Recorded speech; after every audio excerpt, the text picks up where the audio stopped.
Welcome to the Global Gaming Business Podcast. Today's podcast is sponsored by IGT. IGT is paving the way of cashless gaming yet again. With 14 properties live in North America, Resort Wallet combined with IGT Pay is quickly becoming the preferred method of cashless gaming for both players and operators. Learn more at IGT.com/cashless. I'm Roger Gros, the publisher of GGB, and today my guest is Jim Rafferty, the president of Rafferty & Associates and the father of gaming in New Hampshire. Rafferty spent many years as a marketing executive for Boyd Gaming and several other gaming companies, but he wanted to return to his home state of New Hampshire and discovered that casinos would be allowed under certain conditions, largely that they would support charities. He set up a small casino and a restaurant and expanded as he went along. Today, New Hampshire boasts many charity casinos that contribute 35% of their revenues to charities and a small percentage to the state. Rafferty explains how that progressed when he spoke with me on the exhibit floor at G2E in October in Las Vegas. Behind from where we came and go round and round. Welcome to the Global Gaming Business Podcast. I'm Roger Gros, the publisher of GGB, and my guest today is Jim Rafferty. Jim is the father of gambling in New Hampshire, so everybody gives him credit for really developing what is really a unique model for the gaming industry. And Jim, thanks for taking the time to join us. I appreciate it. Thanks for having me. I really appreciate it. So you know, before you got to New Hampshire, you were a pretty well experienced casino executive. You worked for Boyd and several other companies. Yeah. Well, mostly 13 years with Harvey's. That's right, Harvey's. That was the big Lake Tahoe was a great time for me and my family. It was a good time in those days, for sure. Yeah. So you had a lot of background in that, but your family lived in New Hampshire and you wanted to move back there. And so explain the genesis of how this gaming started in New Hampshire and why it's such a unique model. The track there was a huge track, right. And Rockingham Park it was called, and they'd been trying to get casino gaming forever. That's right. Big projects. And then it was finally 50% bought by, oh God, you could probably help me, the name of the guys. I'm blanking out. Yeah. But they're right out. They built that place right out by the Station Casino. And Boyd, right on Samstown, right next door. Right. Oh, yeah, the guys from the Cannery, right? Yeah, Cannery. Right, yeah. The Cannery guys. Bill Paulos. Bill Paulos, right. And Bill Worthman. Yeah, that's right. Those guys. Yeah. Well, they got the exclusive to do the Rockingham Park thing. Okay. And they were promising, the big casino and all this kind of stuff. And everybody got scared, It was like, these are Las Vegas guys, and they were going to do their Las Vegas thing. And that was too much for little old New Hampshire, you know? And so we went in, my company and others, with a charitable gaming approach, where they've been doing charitable gaming, fire, the fire department for the weekend. They take the trucks out, hang some wire, then you get a casino in a truck. Right, yeah. You bring it in, and that's been happening all over the state for 20, 30 years. Right. Las Vegas nights, they call Las Vegas nights, right. And that was the justification for casino gambling in Connecticut, because they had legalized Las Vegas nights there, and when the tribes came in, we can do the same thing. That's right. That was the bedrock of that. So 35% went to the charities, but over the years, they couldn't control it. There was no surveillance. It was just it got crazy, and it got less and less for the charities. Right. So this concept of moving to a single place and have the charities come to a established casino, a controlled environment, where you could have surveillance, and cameras, and all things you really need to run a responsibly well-regulated casino. And that grew, and I was there for 20 years. Where I was there at the beginning, and we opened a place in 2007. Okay. And one of the things that really evolved and why it was just a great project was we got to know the charities. Yeah. And we said, if you help us build this industry, these 35% checks won't be $5,000 for your 10 days. In the Hampshire law, 10 days you get every year for a charity. Okay. 501c3 has to be based in New Hampshire. And those checks, we grew them. At the end, our checks were $30,000 a week. And then we got HHR. Yeah. Then they became 50,000. Yeah, right, sure. And that's a big difference. Yeah. The whole concept, and I'm just so happy you were able to get me on board here, because one of the things I've experienced, I opened the Del Lago in New York State. Right, sure. And the effective tax rate was 70%. Yeah, right. 70% of your slot revenue went to the state of New York. Right. And we still did the deal. And sure. But, all that money just evaporates. Yeah. In a big Yeah, state like exactly. New York, It it's just nothing. Falls into the general fund, and that's then it. You in don't New see it again. Hampshire, Yeah. Jim Rafferty's giving out a check for $20,000 Right. to the Boys and Girls Club. Yeah. And they're buying a trampoline, or better yet, they're buying lunches Yeah, sure. for hundreds of kids. Yeah. And, it's just so much more responsible to Right. me Yeah. and beneficial to these local Sure. things. Right. Now, it's a smallest beautiful model. Right. You want to have the best bar in town? Right. Have one with, 100 slots Yeah. and 12 table games. Right. And that's going to be a happening bar. That's Sure, just yeah. going to be fun Right.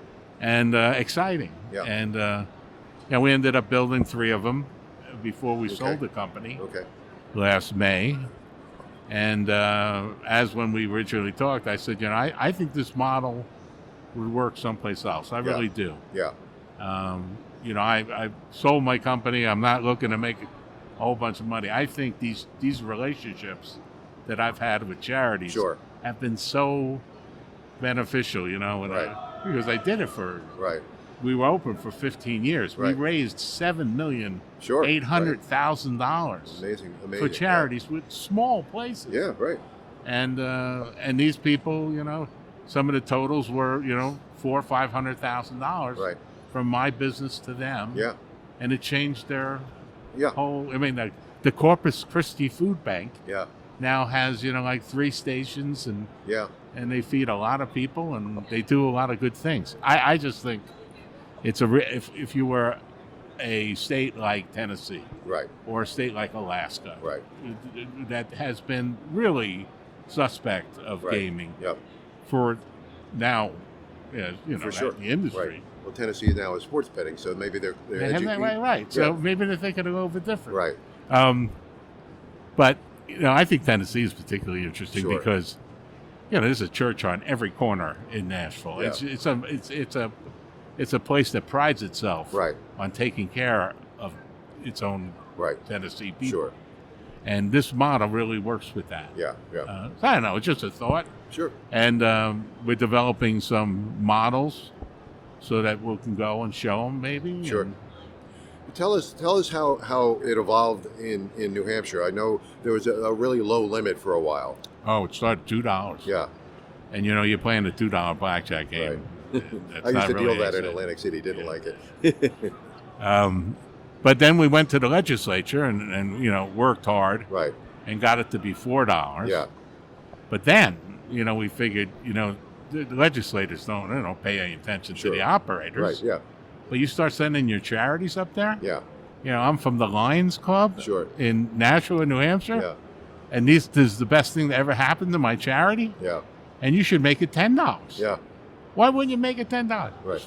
And we coordinated the whole industry Uh-huh. so that we stood back, Right. and the charities took the arguments Right. to do this. And they know the legislatures as well as anybody, and, Right, right. and it was very effective government relations. Right, right. And we were able to go to 10, Yep. then it went to 25, and it just got changed to 50 Okay. in New Hampshire. Right. So, and then you can start really making some money. Sure. And the charities as well. They push for this as well. I imagine. 35%. Yeah. So that's really the history Yeah. is we were trying to do a traditional model where we're talking to legislators and Right. hiring lobbyists, and Right. trying to be influential, and nobody believed us. Yeah. And where'd you go to school? I went to school at the University of Nevada, Las Vegas. Right. Okay, Right. but we understand. Yeah. Right. That kind of stuff. Right. So, how are the charities chosen? You mentioned they had to be 501(c), but do they really investigate deeper into what the charity does, what they do with their money? The Lottery Commission, which is now the regulatory body Uh-huh. in New Hampshire, which does a great job, and they're honest broker type, lottery guys and gals, and all the charities have to be vetted. Right. So they come to the operator. They get on our calendar for 10 days. I say, I'm done. But now my company was bought by the guys at ECL. Okay. I don't know if you know ECL. No, I Those don't know guys, them, no. They're old station guys. Okay. The guy, Dan Right. Roy, and Sure. Right. all these Okay.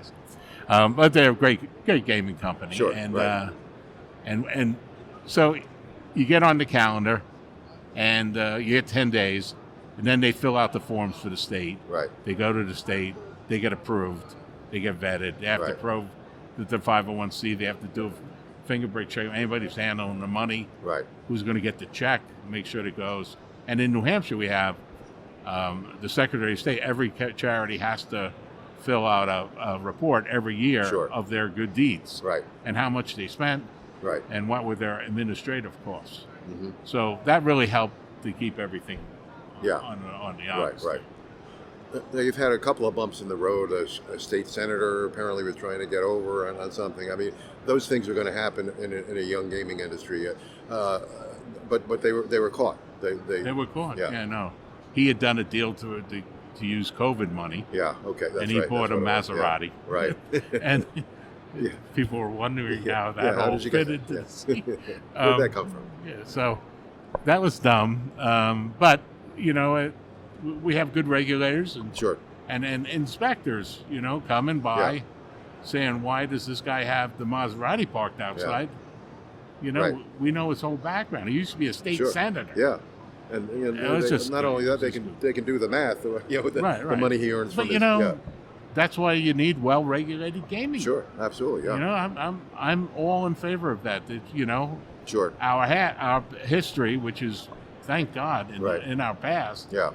is our history. Right. Sure. So people are going to look sideways Right. and watch movies, and Yeah. it's going to change.